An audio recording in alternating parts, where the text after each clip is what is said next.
dear students and all the viewers. I am Rayani and you are watching our YouTube channel RT Academy. आज से हम 9th class की bio का आगाज़ करने वाले हैं न्यू बुक का। तो पहले चैप्टर का नाम है the science of biology. Chapter का आगाज़ करने से पहले इधर एक वर्ड है साइंस, जिसको आप बचपन से एज ए सब्जेक्ट पढ़ते आ रहे हैं। तो पहले हम ये जानने की कोशिश करते हैं कि साइंस क्या है, उसके बाद फिर बायो की तरफ आएंगे। The word science is derived from a Latin word scientia. Science का ये लफ्ज़ लातीनी ज़ुबान के लफ्ज़ scientia से अख़ज़ किया गया है, जिसका मतलब है नॉलेज। ठीक है, but the question is what type of knowledge is it. Knowledge की तो कई अक़साम है, ये किस किस्म का इल्म है। तो अब इसकी डेफिनेशन की तरफ देखें। The knowledge gain from observations and experiments in order to understand the principles of nature। वो इल्म जो मुशाहिदात और तजुर्बात से हासिल किया जाता है और जिसका मकसद ये होता है कि हम कुदरत के कवानीन को समझें कि हमारी ये कायनात किस तरह से काम कर रही है। इस चीज़ को समझने के लिए हम मुशाहिदात और एक्सपेरिमेंट्स के ज़रिए से जो इल्म हासिल करते हैं उसको साइंस कहते हैं। ठीक है, अच्छा, मुशाहिदात का क्या मतलब है। आपको अल्लाह ताला ने जो भी कुदरती सलाहियतें दी हैं, आपके पास 5 किस्म की सेंसेस हैं। आप चीज़ों को देख कर समझ सकते हैं, आप सुन कर समझ सकते हैं, इसके अलावा आप टेस्ट के ज़रिए भी कुछ चीज़ों को समझ सकते हैं, स्मेल के ज़रिए। तो ये 5 किस्म की सेंसेस हैं, सी, हेयर, टच और स्मेल और टेस्ट करना। इन चीज़ों को समझकर आप किसी चीज़ को ऑब्जर्व करते हैं कि ये काम कैसे हो रहा है, इसको कहते हैं ऑब्जर्वेशन। ठीक है, उसके बाद आप कोई सवाल उठाते हैं कि अगर ऐसा हो रहा है तो क्यों हो रहा है। फिर उसके लिए आप अपनी तरफ से एक स्टेटमेंट बनाते हैं कि शायद ये इसलिए हो रहा है, इस तरह से काम। उसके लिए आप क्या करते हैं, एक्सपेरिमेंट परफॉर्म करते हैं।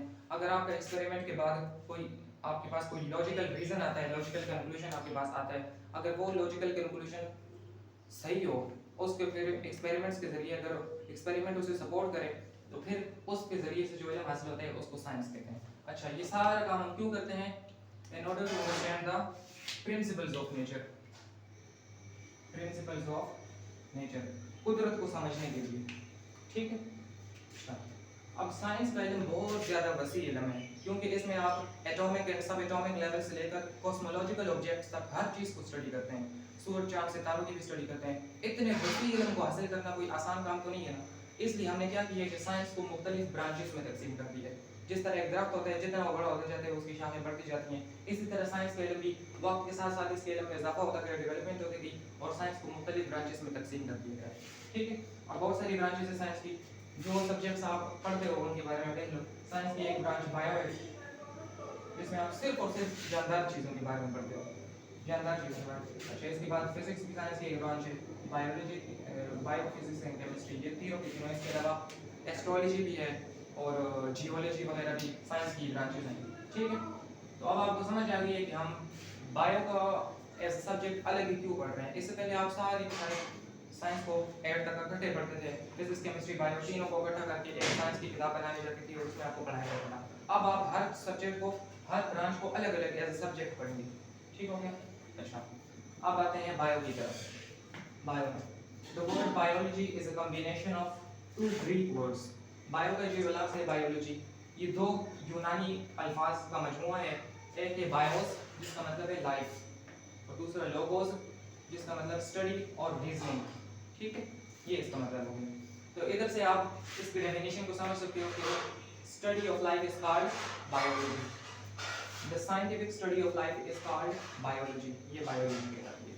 इसमें आप सिर्फ और सिर्फ जानदार चीज़ों के बारे में पढ़ोगे और नॉन लिविंग थिंग्स के बारे में पढ़ोगे, लेकिन वो चीज़ें जो हमारे जानदारों को किसी न किसी तरह अफेक्ट करती हैं। So this is all about our today's lecture. अगली वीडियो में हम डिस्कस करेंगे कि बायो की मज़ीद कौन कौन सी ब्रांचेस हैं। तब तक के लिए अल्लाह हाफ़िज़। Thank you very much.